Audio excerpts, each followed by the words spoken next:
New York Giants. And this is another team where a lot of people are going to be suggesting taking Shedeur Sanders, much like the Browns and unlike the Titans. Now, the Browns haven't done quite as much as the Giants at the quarterback position, but they did acquire Kenny Pickett. They acquired Joe Flacco. That's something. That's not like the Titans or the Saints, who have just pretty much stayed put. The Giants have done quite a bit. They've gotten Jameis Winston, who some people thought they were just going to roll with him, but then they went ahead and got Russell Wilson. So that's a guy who should be the starter this year. And I know people talk about the contract and whatnot, but to me, it's like, why would you sign Russell Wilson if you were going to take Shedeur Sanders this year, a guy who's supposedly going to be ready right away, right? He's this processing quarterback. He doesn't need to develop those things.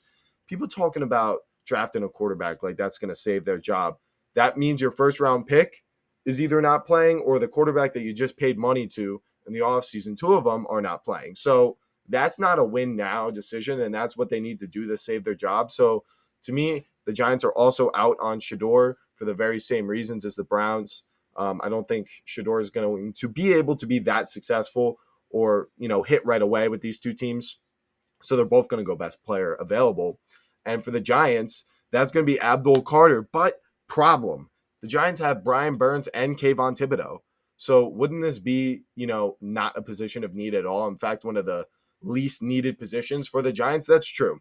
But edge rusher is one of those positions that, and we've even seen it in the past with the Giants, teams like the Eagles who already have both of their starters, go ahead and take other edge rushers and just make sure you have not just two, but three guys, right? You can also rotate them, use them in different packages, keep them fresh, and absolutely exhaust the offensive linemen on the other team, especially when, you basically have 3 first-round picks on your defensive line. And it's not like these are picks who have busted, right? We traded for Burns in his prime. I mean, Kayvon hasn't been all that, but he's shown a lot of flashes of potential and put together some good seasons. And then obviously Abdul Carter is the blue chip edge rusher in this class. But